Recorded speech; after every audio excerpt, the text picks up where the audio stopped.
So it's the summer of 2024, and the Steam sale is just wrapping up. In fact, it finishes up tomorrow.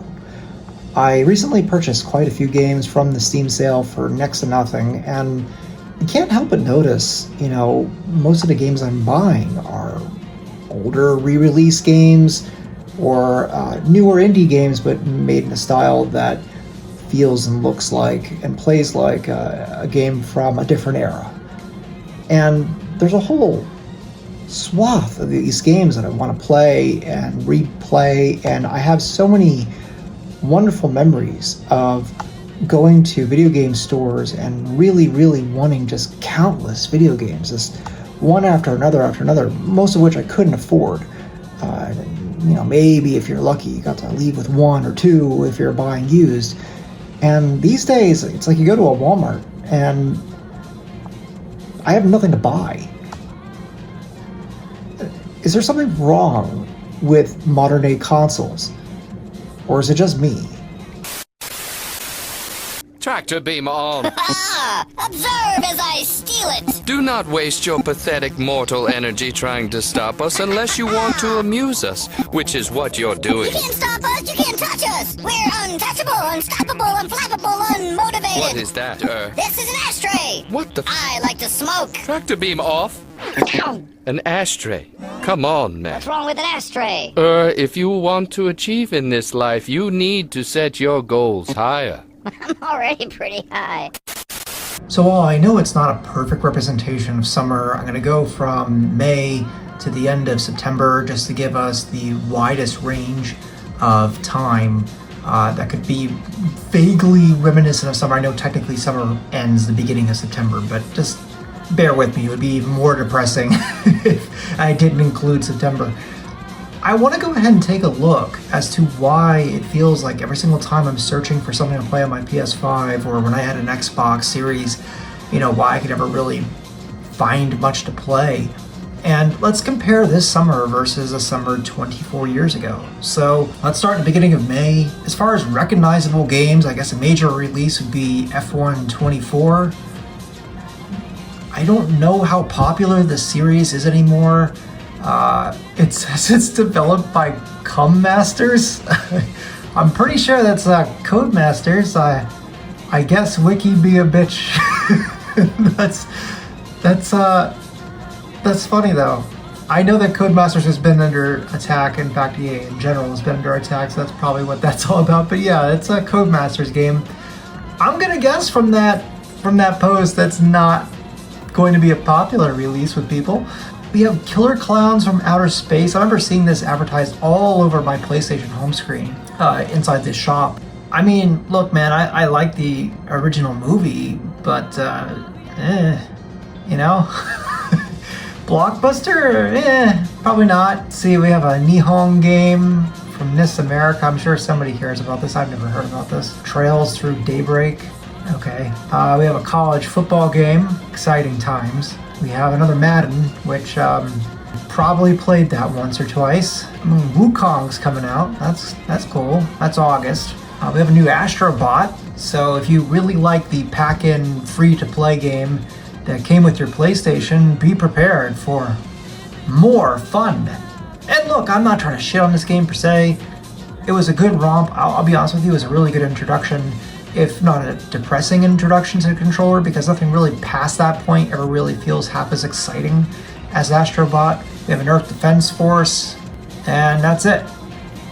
This is the most popular home console of this generation. I know people who are Switch fanboys are going to go, actually, no, I don't really consider that to be this generation. This is its last year. We're just going to go based on release schedule. It does not belong with the Xbox Series and the PS5. It's a bit of a holdover, right? So this is the type of depressing outlook I see when I go to a place like Walmart or GameStop to look for new things to play on my PS5. If I was younger, where are the dozens of games or whatever that I'm just drooling at the mouth for? I just don't see it. And when there is a game that releases that looks like something I might want to try, like Stellar Blade, it's censored to hell and back. So what's the point? I'm just gonna wait until Sony gets their collective heads out of their asses and releases it as it was intended. This is the king of all home consoles, or maybe I should say 4K home consoles. This is it. This is my summer. If I was a teenager or if I was in college, you know, this is what I have to look forward to blowing my hard-earned money on a part-time job on. A Come Masters game. Nice. Let's compare the King of the Hill to a colossal failure, and that is the Dreamcast. So the summer of 2000, now it's hard to compare on other systems because the PS1 was basically kind of nearing death at that point, and the PlayStation 2 had only released just barely in Japan. But if we look at a system that literally could not make it, it barely competed well enough against the previous generation of consoles, and then once the PS2 came out, died suddenly. This should be, as much as I love the system, this should be an embarrassment that people look back on and go, wow, what a piece of crap. Because if it sold this poorly, it really should be a piece of crap. So what do we got? What do we got for summer? When I was in high school, what did I have the potential to play? Oh, we just got this little release called Grand Theft Auto 2. That's certainly not a Come Masters game. We had the amazing Four-Wheel Thunder, which if you played Hydro Thunder, then it's very similar to that. You had a really nice version of Tom Clancy's Rainbow Six, which was pretty popular at the time. I know they have a Rainbow Six game now, but I feel like the franchise has kind of, gotten a little long in a tooth. You have to look at things from the perspective of the year 2000, by the way. A lot of the games that you see here that you would think of would be like a $9 game on Steam or a $5 game on Steam. These were cutting edge at the time, so try to put yourself back in time. These were AAA releases. We then have Tony Hawk Pro Skater, which was a massive release. Tony Hawk Pro Skater was literally its own subgenre, I feel like, back then. There were people who literally got into gaming to play nothing but games like this or Madden. They were definitely system sellers, and the Dreamcast version was by far and large the best version to play. We're not even out of May yet, by the way. We then go into Street Fighter Alpha 3, another major release, and at least in my opinion, by far and large the best home release version of this at the time. And a personal favorite of mine, we have a new Puzzle Bobble, which is the fourth game in the series. Great game. We have an iconic, this was one of the games that got me interested in the Dreamcast, the iconic Space Channel 5, a game that really played with what could be a game, gameplay that we had never seen before. Where's that kind of ingenuity going on with games today? I just don't see it. I'm not saying that up, down, left, right, shoot is going to be like something I want to always go back and play every single day of my life, but let's be real, we didn't see anything like that before. Okay, we're barely into June. We already have the illustrious Gauntlet Legends, which was a great game. Back then, you gotta remember, online was a rarity. The idea of multiplayer meant couch co-op play. Then we have Virtual or Ontario Tangram. I always don't know how to pronounce that fucking game. I don't know why. I always want to say Ontario program. That's how I always think of it in my head. So every single time I think of Virtual On for the Dreamcast, I always think, oh, it's that Canadian one. Tech Romancer is a really popular game. It's a 3D fighting game with basically giant mechs. Plays super well. To be fair, I mean, it wasn't terribly well received back then. Where's the equivalent of a game like this today? If one Street Fighter wasn't enough, we were also blessed with the actual new Street Fighter 3 Double Impact game, which completely diverted the series into a completely different direction. Love it or hate it, this was pretty exciting times back then. But then we have the coveted Marvel vs. Capcom 2 New Age of Heroes. Ah, fuck yeah!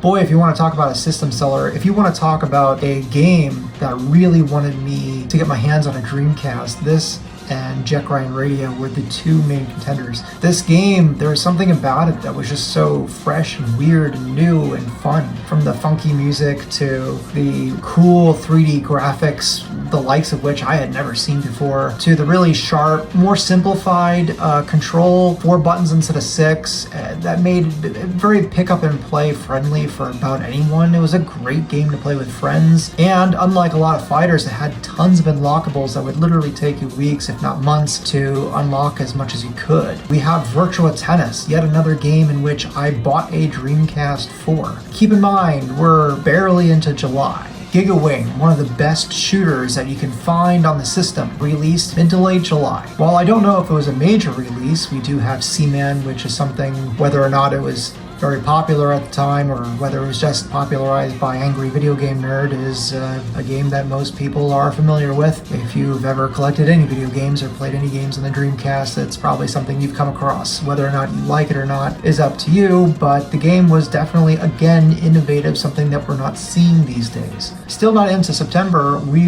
have Arrow Wings 2, which was a game similar to like an Ace Combat or something like that. Definitely a major release for the Dreamcast. Echo the Dolphin was a large Sega first-party release. Definitely a summer blockbuster at the time, or at least something that they were trying to make into a summer blockbuster. Power Stone 2, if you've not heard of it, it's not even the only system that this game was put on. It was so big. If you're a fan of the PSP like I am as well, then you'll have known that the Power Stone games were on that as well. We're still in August. Think of how many games you had to play just from this one system. Never mind the PS1, never mind the N64, never mind any of the portable systems. You're already flat broke if you're a Sega fan. Yet another major release from Sega, we have Sega GT. This was not a great game, let's be real, but it was their toe into the water trying to compete with Gran Turismo.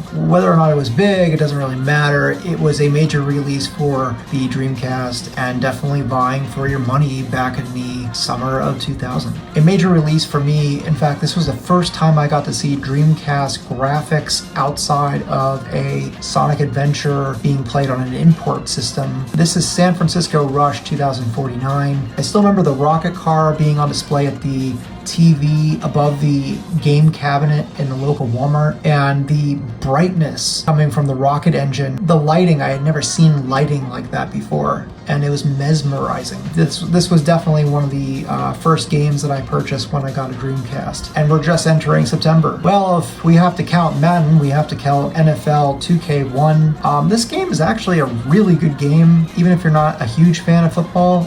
Very polished, probably more polished, at least gameplay-wise, than most of the modern Madden releases, let's be real. If you're not into the more simulation-feeling football games, you also had NFL Blitz, which was actually really popular at the time. I remember I had a few friends that had the first one on the N64, and the Dreamcast games are obviously the better versions. A game that I personally grew to love the older I got was F355 Challenge, the Ferrari simulator. And when I say simulator, it really did feel like a simulator. It felt like you were fighting the car all the way through the track. Definitely a difficult game to play, but a game that didn't really feel like it was possible on anything else at the time.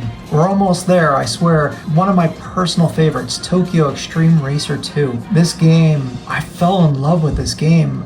If I wasn't already interested in the tuner culture of the era, this slammed me headfirst into it. I love the gameplay loop. I loved flagging down people that I could race, screaming down Japanese highways at the fastest speed that I could. It was great, and definitely a visual stunner for the Dreamcast. And I'm not going to go ahead and count the next Street Fighter 3 Third Strike, which is my personal favorite of the two, because we are now in October. So, do you see what I'm talking about? This is a system that was made from $199 to $99 within a year. This system bombed. Nobody really wanted this. I remember for a short period of time, there were commercials for it, Best Buy on TV. In particular, I remember seeing a lot of commercials for Ready to Rumble 2 boxing. This was a failure of a console, regardless of how much you may like it. And it is full of things to play. If you're too young to remember what this era of gaming was like, there were things to play. There were always things to play. And even on the systems that failed, there were always more games to buy than you can afford. Even when you got your first job, there were more games to buy than you can afford. We now live in an era where $500,000 for a home console is pretty typical for what you're going to spend. And the best I got to look forward to is Wukong, Madden, and Killer Clowns from Outer Space. So maybe we're not crazy. Maybe we're not just classic video gamers with rose-tinted glasses. Maybe modern games just suck. Ignignot out.